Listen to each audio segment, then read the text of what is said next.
Shalom teman-teman.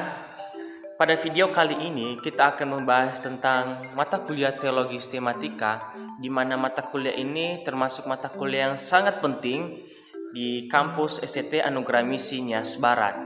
Saya Cheniel Olivet Iskandar Halawa, saya juga prodi teologi dan saya semester 5. Jadi teman-teman, di video kali ini saya akan menjelaskan tentang dua pembahasan dari mata kuliah teologi sistematika 4. Jadi teman-teman, teologi sistematika 4 ini terbagi menjadi dua pembahasan, yaitu pertama pneumatologi dan yang kedua angelologi. Yang dimana pneumatologi itu berbicara tentang Roh Kudus, sedangkan angelologi itu berbicara tentang malaikat. Dan teman-teman, di video kali ini kita akan membahas satu persatu, di mana pertama kita akan membahas tentang pneumatologi. Pengertian pneumatologi secara etimologis berasal dari dua kata bahasa Yunani. Yang pertama kata pneuma, dan arti dari pneuma itu teman-teman yaitu angin, nafas, roh. Jadi pengertian dari pneuma itu adalah angin, nafas, dan roh. Sedangkan teman-teman yang kedua, arti dari kata logos dalam bahasa Yunani itu yang berarti pengetahuan dan ilmu. Jadi dua kata ini digabung menjadi satu pengertian, yaitu ilmu atau pengetahuan, di mana pneumatologi ini dijadikan menjadi satu dan akan tercipta menjadi yang mempelajari tentang Roh Kudus. Dan teman-teman, itulah pengertian dari pneumatologi, di mana pertama berasal dari kata Yunani yaitu pneuma dan yang kedua adalah logos. Dan sekarang teman-teman, kita akan mempelajari sifat-sifat dari Roh Kudus itu, di mana Roh Kudus memiliki sifat-sifat dan satu pribadi, di mana pertama Roh Kudus memiliki akal budi dan kecerdasan, dan kedua Roh Kudus memiliki pengetahuan, ketiga memiliki pikiran, keempat memiliki emosi, dan kelima memiliki kehendak.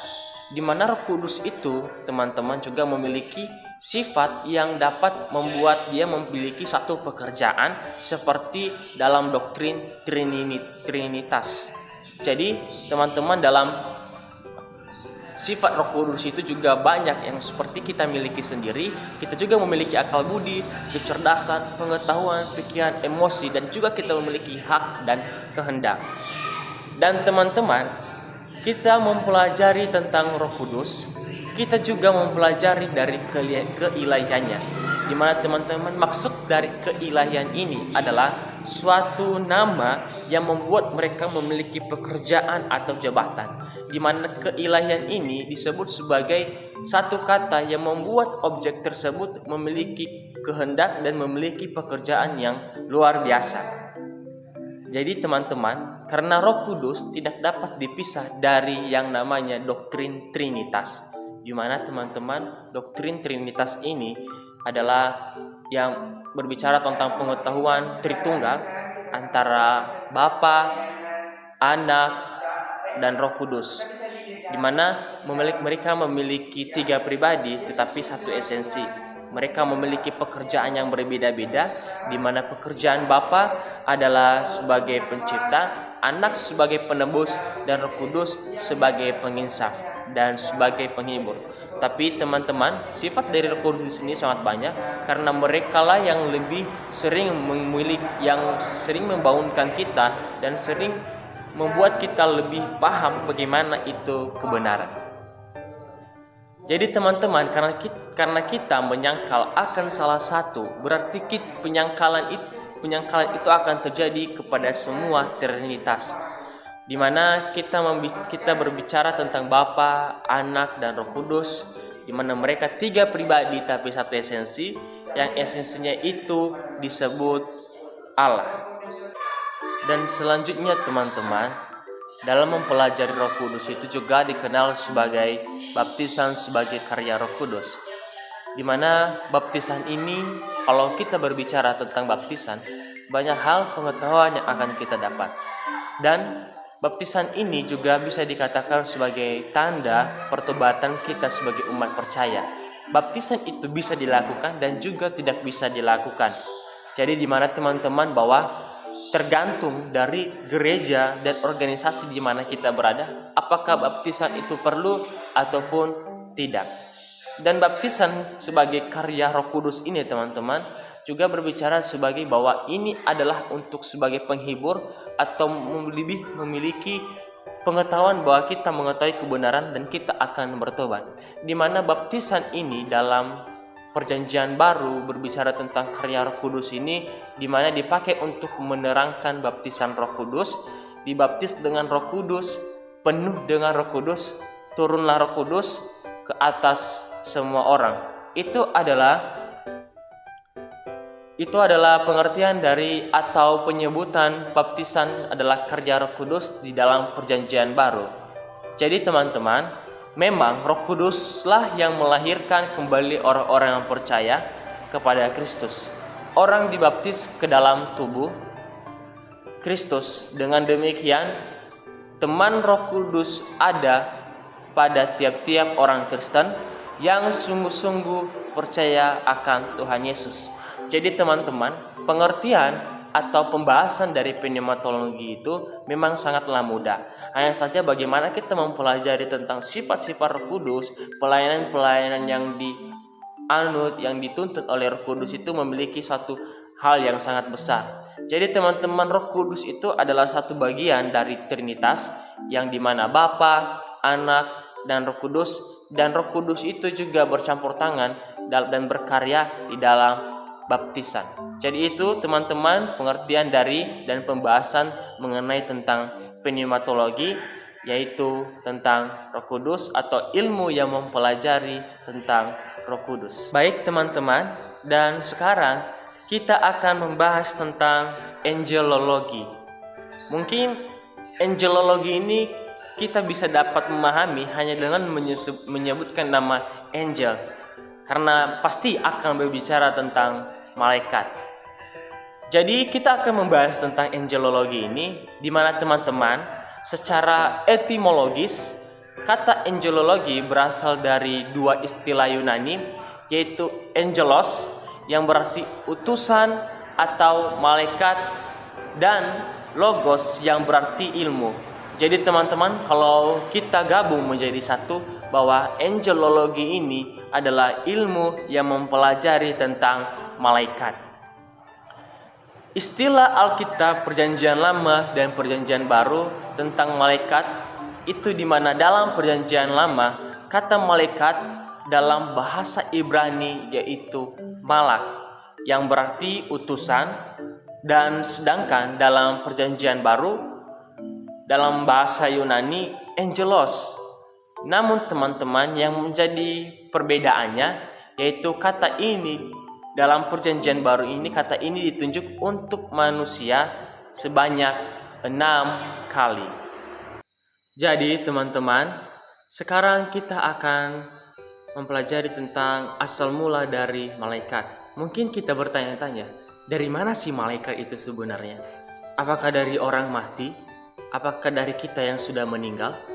Tapi tidak teman-teman, dalam konsep teologi, dalam konsep kekristenan, bahwa asal mula malaikat itu, dan kita dapat mengetahui kapan Allah menjadikan malaikat.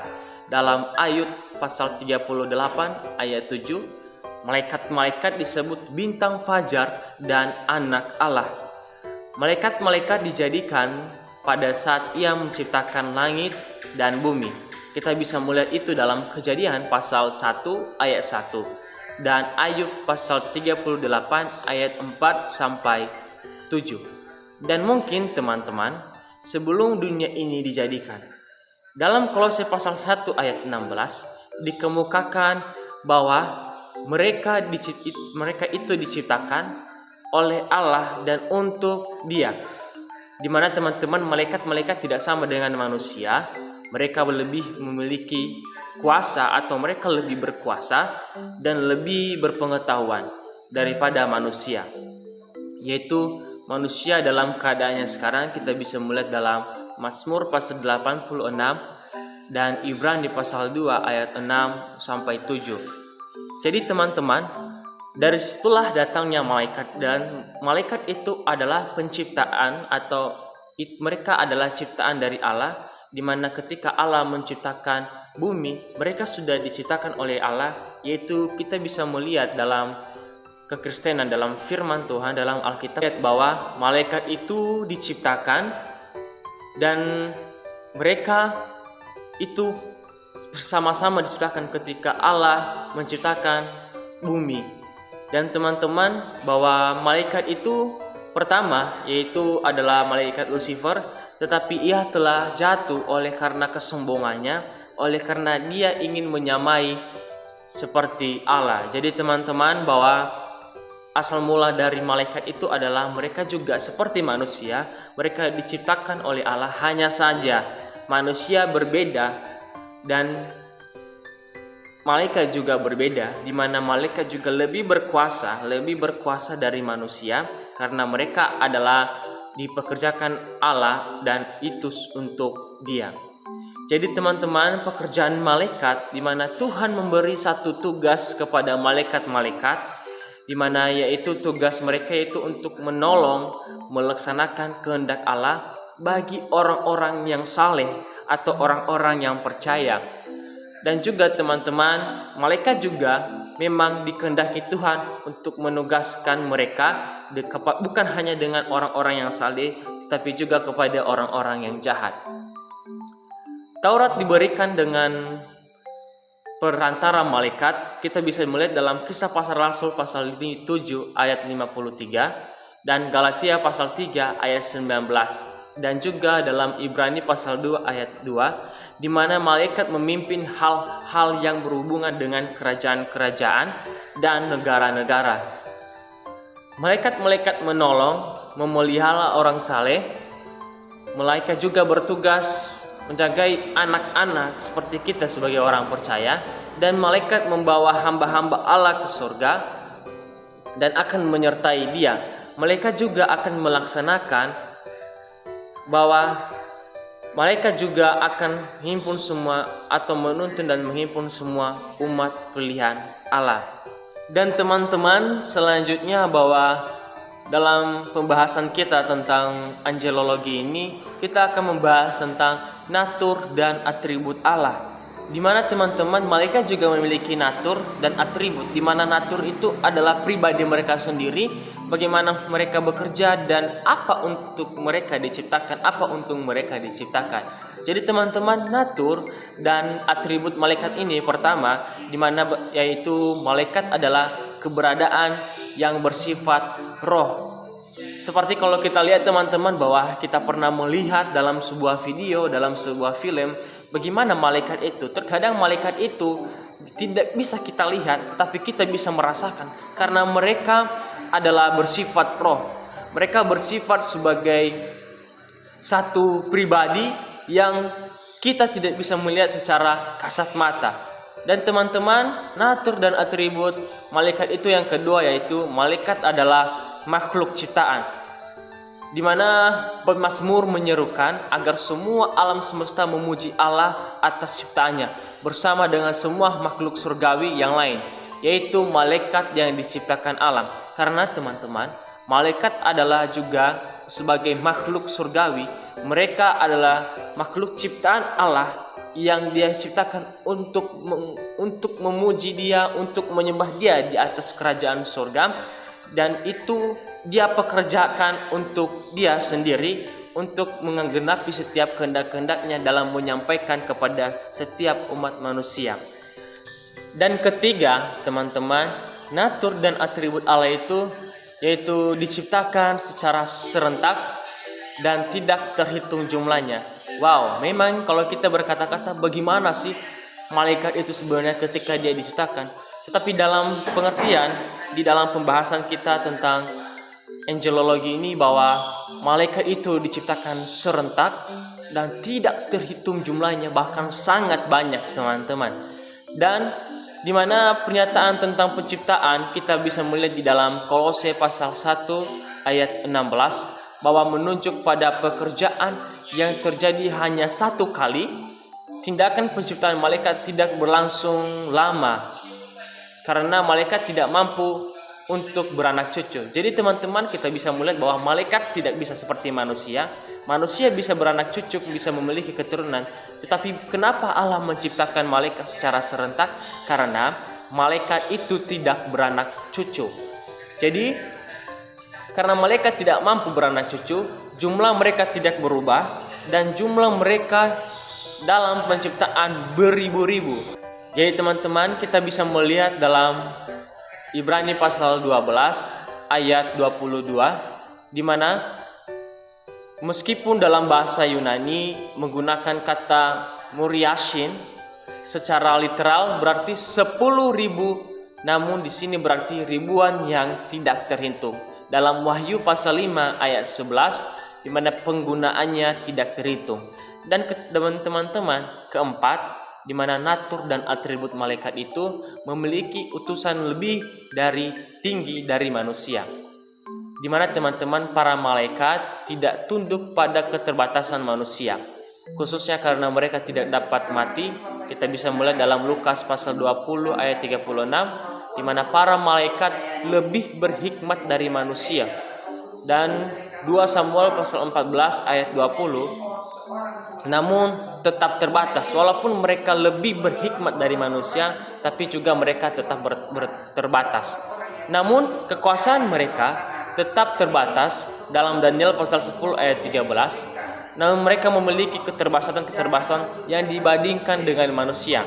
Secara khusus teman-teman, dalam hubungan masa depan, para malaikat tidak diciptakan berdasarkan gambar Allah. Karena itu mereka tidak memiliki akhir kemuliaan yang dimiliki manusia yang telah ditebus oleh Kristus. Pada masa akhir manusia yang telah ditebus dan ditinggikan di atas malaikat, kita bisa melihat di dalam 1 Korintus pasal 6 ayatnya yang ketiga. Jadi teman-teman, klasifikasi malaikat. Kalau kita melihat bahwa apa sih itu klasifikasi, bahwa para malaikat berperan sebagai pengusaha pemerintah, kita bisa melihat dalam Efesus pasal 6 ayat 12 menunjuk pada pertama, tingkat dari para malaikat yang jatuh. Kedua, pemerintah adalah mereka yang berada di tingkatan pertama atau tertinggi. Ketiga, penguasa adalah mereka yang diberi otoritas. Dan keempat, penghulu dunia gelap mengekspresikan kuasa atau otoritas yang mereka terapkan atas dunia ini. Jadi teman-teman, itu adalah klasifikasi dari malaikat. Jadi teman-teman, bahwa pembahasan tentang angelologi ini, kalau kita melihat dan kita mempelajari bagaimana malaikat itu diciptakan asal mula dari malaikat dan apa sih tugas-tugas dari malaikat itu. Jadi itu yang bisa kita pelajari dari mata kuliah teologi sistematika 4 ini teman-teman, yaitu pertama kita membahas pneumatologi yang berbicara tentang Roh Kudus, dan kedua kita berbicara tentang angelologi yang berbicara tentang ilmu yang mempelajari tentang malaikat. Bagaimana Roh Kudus tadi adalah satu trinitas, bagian dari Bapa, Anak, dan Roh Kudus. Mereka memiliki satu esensi tetapi 3 pribadi. Dan di dalam angelologi juga teman-teman, bahwa Allah menciptakan malaikat untuk menggenapi tugasnya atau memberitakan kehendak Allah kepada manusia, dan itu juga Allah menciptakan asal mula dari malaikat itu, bahwa Allah menciptakan sekaligus beribu-ribu dan karena mereka tidak beranak cucu. Jadi teman-teman, itu saja pembahasan kita tentang teologi sistematika 4 ini, tentang pneumatologi dan angelologi, dan saya berharap bahwa kita dapat memahaminya walaupun banyak sekali kekurangan di sana sini. Terima kasih teman-teman telah menonton video saya. Jadi teman-teman, saya akan mengakhiri dan terima kasih. Shalom.